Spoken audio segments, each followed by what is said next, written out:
Hi there, YouTube. We are off this week.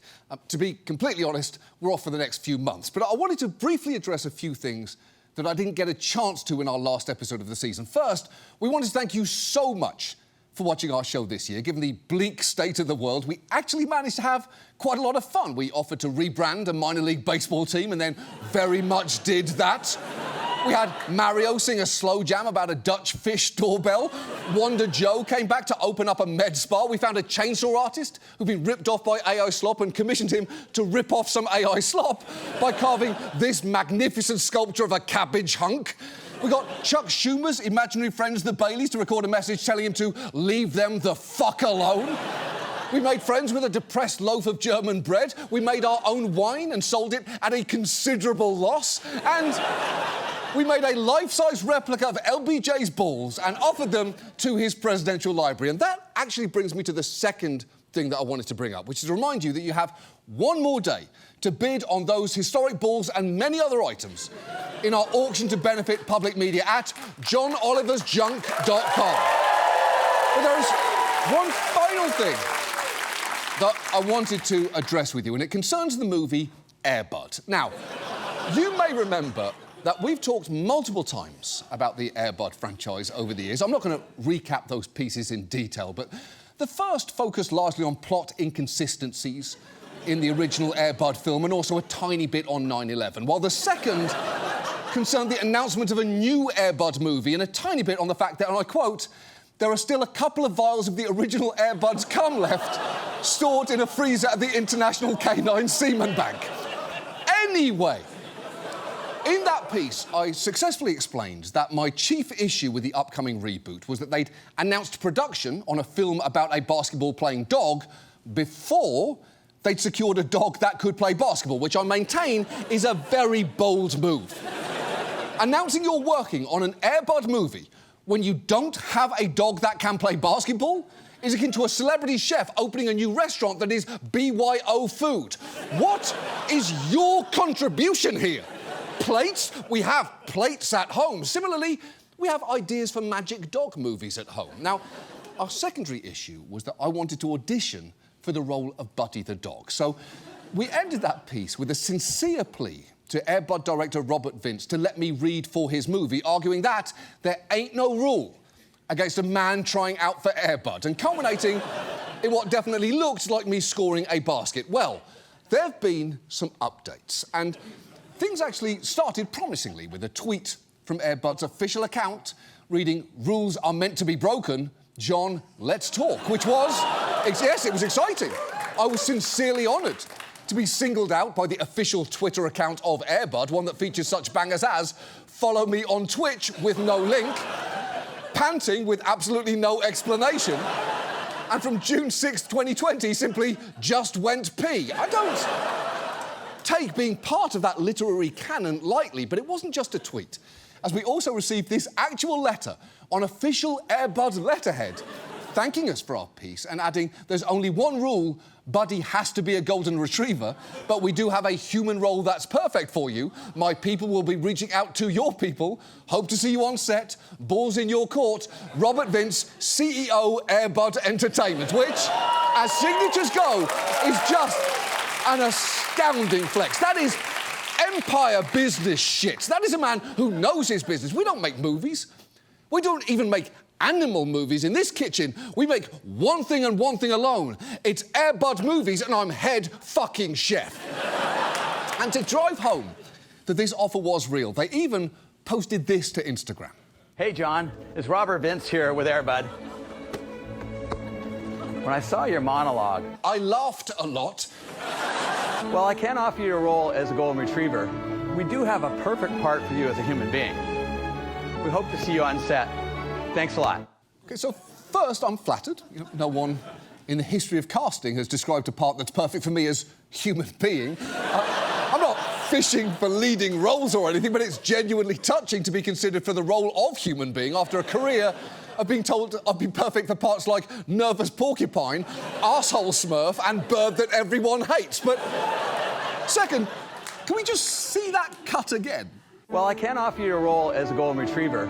We do have a perfect part for you as a human being. We hope to see you on set. Thanks a lot. So, Robert Vitz, CEO Airbud Entertainment, based on your previous videos where you seem uncomfortable around a basketball and admit that you don't have a dog, I have previously wondered, does the man behind the basketball dog movies perhaps not like basketball or dogs, which I maintain are reasonable questions. But now, I'm starting to wonder, given this jarring edit... While I can't offer you a role as a golden retriever, we do have a perfect part for you as a human being. We hope to see you on set. Thanks a lot. Do you even like making movies? What is going on there? Could you not get that in one? Don't tell me it's hard to talk about Airbud without cuts for a minute straight. I believe I have demonstrated it can be done.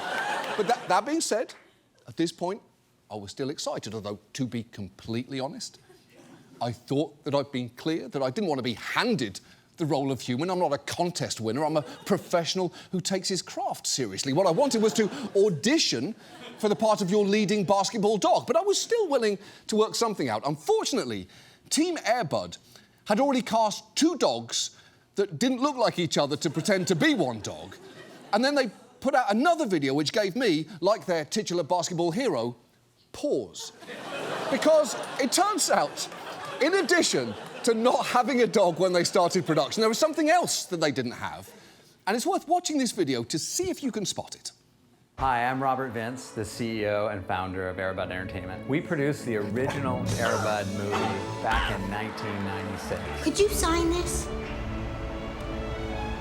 We could never have imagined that Airbud would be the global phenomenon that it became, spawning a 14-movie franchise and a multi-generational brand in 190 countries and over 30 different languages. After all these years, we have a golden opportunity to bring Buddy back. Now, for the first time ever, the Airbud fan has an opportunity to invest in Airbud Return through regulation crowdfunding. No way. You can be part of the legacy of Airbud. Not just as a fan, but as an investor. Wait! You don't have any money either? Are you fucking shitting me? So you started making an Airbud movie without a dog or money? What exactly are you doing here? What do you think movies even are? You are the CEO of Airbud Entertainment. What the fuck is happening right now? A man without a dog or funding who hates movies and basketball has made multiple videos asking us to help him make an Airbud, and somehow I'm the fucking crazy one here? Fuck you! I genuinely cannot believe the timeline of events was announced production of a new Airbud, then find Airbud, then find money for Airbud. It honestly would not surprise me if Vince's next item was Google, what is Airbud? And at this point, you might reasonably be wondering what happens now, because it seems like I've stumbled into a situation I didn't fully understand in many ways. Like a dog who stumbled into an elementary school basketball tournament. It is a sense memory that I could call upon to play a role in Airbud Returns, except to be very clear about this, I will not be doing that. I am officially out, which it turns out won't actually impact their movie, because somehow, 9 days after they made a video offering me a role in their movie, they made this post with a message announcing Airbud Returns just wrapped. And what the fuck are you talking about? First, you had no dogs. Then you had 2 dogs. Then you had no money. Then you finished with, I'm just going to point out, only 1 dog in the photo. This is an emotional roller coaster and I want to get off.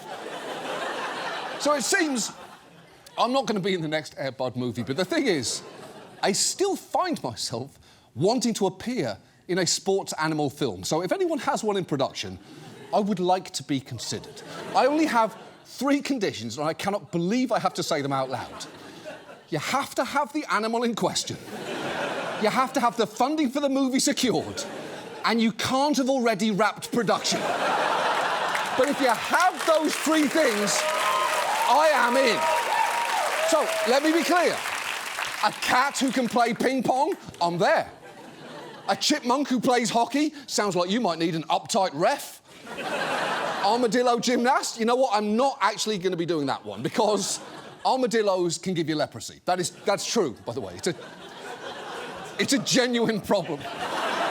There is literally an article titled, "Yes, you can get leprosy from an armadillo." And that is a story someone should clearly take time to talk about in depth. In fact, who are we kidding here?